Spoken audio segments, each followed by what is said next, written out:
Hola a todos. Hoy exploraremos la fascinante y oscura historia de Elizabeth Bathory, la Condesa Sangrienta. Acompáñenos a descubrir la leyenda y la realidad detrás de este intrigante personaje. ¡Empecemos! En los anales oscuros de la historia europea, pocos nombres resuenan con la misma mezcla de horror y fascinación que el de la Condesa Elizabeth Bathory. Apodada la Condesa Sangrienta o la Condesa Drácula, su leyenda ha sido tejida con hilos de crueldad inimaginable, baños de sangre de vírgenes y un insaciable deseo de eterna juventud. Pero, ¿hasta qué punto esta figura monstruosa, inmortalizada en innumerables relatos de terror y obras de ficción, se corresponde con la realidad histórica?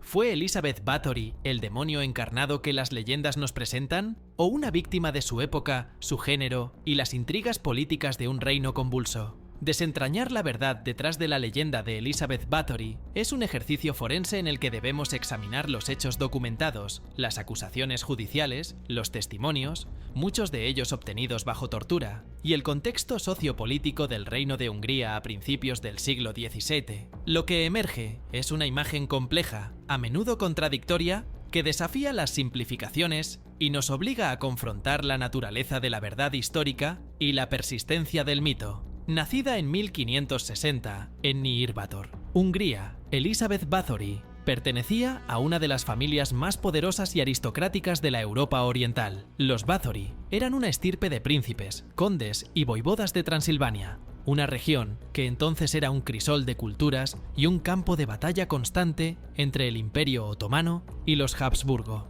Su linaje incluía figuras prominentes como Esteban Bathory, rey de Polonia y gran duque de Lituania, y Bathory Gábor, un príncipe de Transilvania.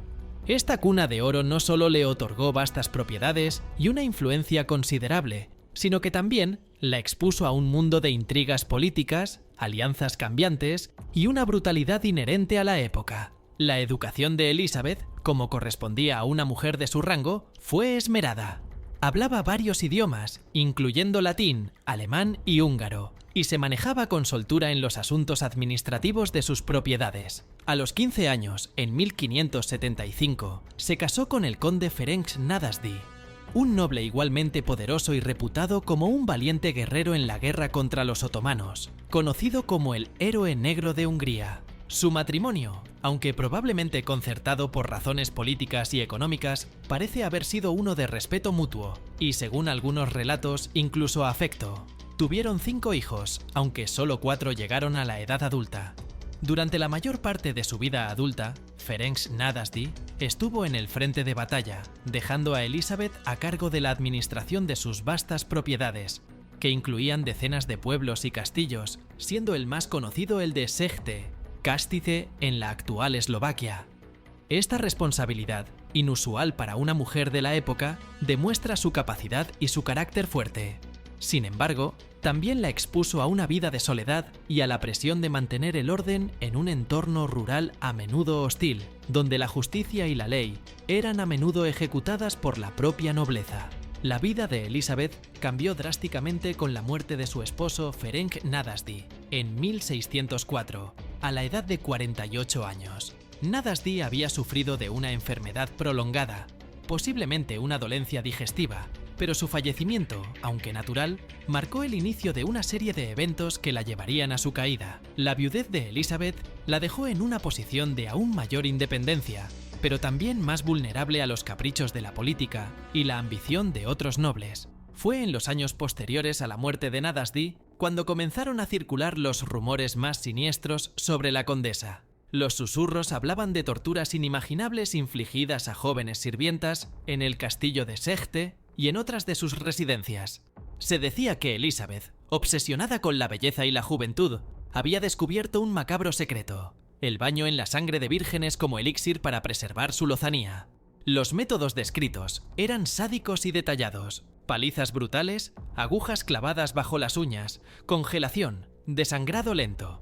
Las cifras de víctimas variaban salvajemente, desde unas pocas docenas hasta cientos. Estos rumores, al principio susurros en las aldeas circundantes, comenzaron a llegar a los oídos de las autoridades. El rey Matías II de Hungría y el palatino de Hungría, György Thurzó, primo de Elizabeth, se sintieron obligados a investigar.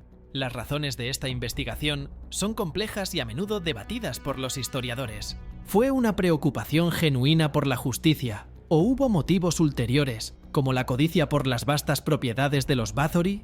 ¿O la eliminación de un poderoso oponente político? La respuesta, probablemente, es una combinación de ambas. La investigación culminó en un arresto dramático el 30 de diciembre de 1610.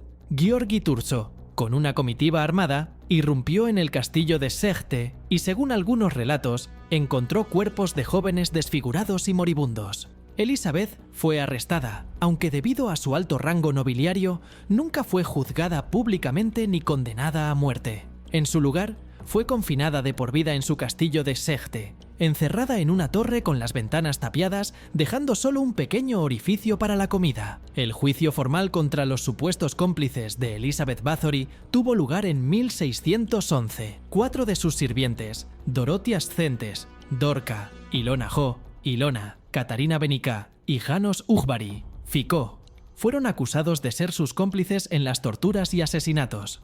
Sus testimonios, extraídos bajo tortura, fueron la base de las acusaciones contra la condesa. Describieron en detalle las atrocidades: palizas con látigos y varas, quemaduras con hierros calientes, mutilaciones, canibalismo, aunque este último es altamente improbable y probablemente una invención de la tortura. Y por supuesto, los infames baños de sangre. Si te está gustando este recorrido por la vida de Elizabeth Bathory, dale un like y compártelo. Tu apoyo nos motiva a seguir explorando historias fascinantes. Ahora, sigamos desentrañando los mitos y realidades de la Condesa Sangrienta. Es crucial señalar la naturaleza de estos testimonios. En el siglo XVII, la tortura era un método aceptado para obtener confesiones. Las personas sometidas a ella a menudo decían lo que sus torturadores querían escuchar, independientemente de la verdad.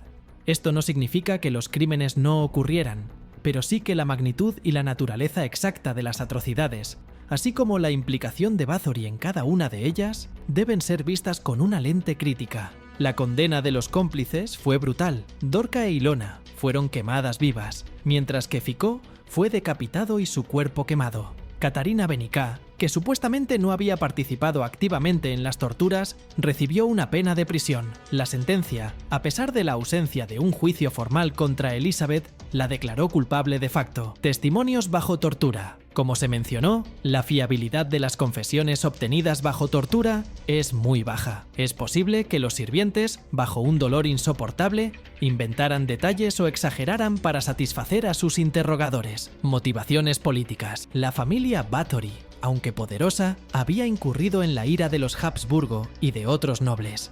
Elizabeth era una mujer independiente y rica, lo que la convertía en un blanco atractivo. Confiscar sus propiedades habría sido un botín considerable para la corona y Thurzó. Algunos historiadores sugieren que los cargos de brujería y satanismo, que a menudo acompañaban a las acusaciones de tales atrocidades, eran una forma conveniente de desacreditar a una mujer poderosa y apoderarse de sus bienes. Enfermedad y salud mental. Algunos investigadores han especulado sobre la posibilidad de que Elizabeth sufriera de alguna enfermedad mental, como psicopatía o esquizofrenia. Sin embargo, no hay pruebas concluyentes que respalden esta hipótesis, y es una especulación moderna. La ausencia de juicio. El hecho de que Elizabeth nunca fuera juzgada formalmente es un punto clave. Si las pruebas contra ella eran tan abrumadoras, ¿por qué no se celebró un juicio público para legitimar su condena? Esto podría indicar que las autoridades preferían evitar un escándalo que pudiera dañar la reputación de la nobleza húngara, o que las pruebas eran insuficientes para una condena formal sin el uso de la tortura. Más allá de los mitos, lo que sí parece probable es que Elizabeth Bathory fue, de hecho, una mujer cruel y violenta. Los testimonios, aunque obtenidos bajo tortura, probablemente contenían un núcleo de verdad sobre el maltrato y las muertes. La mayoría de las víctimas eran jóvenes sirvientas de origen campesino,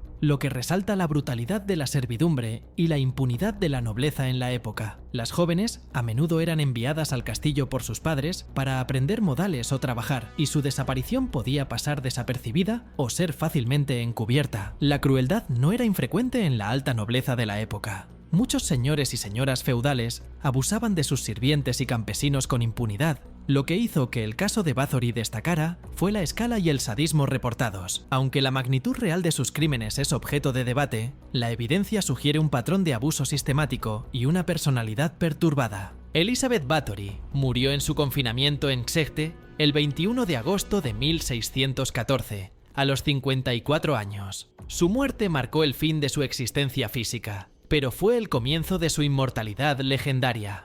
A lo largo de los siglos, su historia ha sido contada y recontada, adaptada y exagerada, transformándose en un arquetipo de la villana sádica y la mujer fatal. Ha inspirado innumerables obras de literatura, cine, televisión, música y videojuegos. Desde las novelas góticas hasta las películas de terror de bajo presupuesto, Elizabeth Bathory se ha convertido en sinónimo de depravación. Su imagen ha sido utilizada para explorar temas como la obsesión por la belleza, el poder corruptor, la sexualidad femenina pervertida y la delgada línea entre la aristocracia y la monstruosidad. La persistencia de su leyenda nos dice tanto sobre nosotros mismos como sobre ella. El horror que inspira es el horror a la crueldad humana sin límites, a la depravación que se esconde detrás de la fachada del poder y el privilegio. Nos fascina la idea de que alguien, especialmente una mujer, pudiera cometer actos tan atroces. Elizabeth Bathory, la Condesa Sangrienta, es un espejo en el que se reflejan las brutalidades de una época,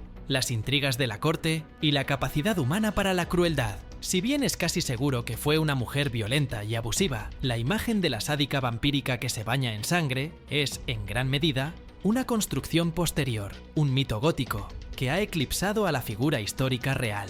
La realidad de Elizabeth Bathory es más matizada, más compleja y, en cierto modo, más inquietante que la fantasía. Fue una mujer de inmenso poder en una sociedad patriarcal, expuesta a una vida de violencia y soledad. Su caída, aunque justificada por sus probables crímenes, estuvo entrelazada con las ambiciones políticas de su tiempo. Como periodistas, nuestra tarea es buscar la verdad, incluso cuando está oculta bajo capas de mito y sensacionalismo. En el caso de Elizabeth Bathory, la verdad es un eco lejano en la oscuridad de los siglos, un recordatorio de que la historia rara vez es tan simple como la leyenda, y que el lado más oscuro de la humanidad puede surgir de las circunstancias más complejas, forjando figuras que perduran en nuestra imaginación, más allá de los hechos, como advertencias intemporales. La Condesa Sangrienta sigue viviendo, no solo en los libros de historia, sino en los rincones más oscuros de nuestra psique colectiva. Si te ha cautivado la historia de Elizabeth Bathory, no olvides darle like y suscribirte para más contenido sobre figuras históricas intrigantes. Déjanos tus comentarios y hasta la próxima.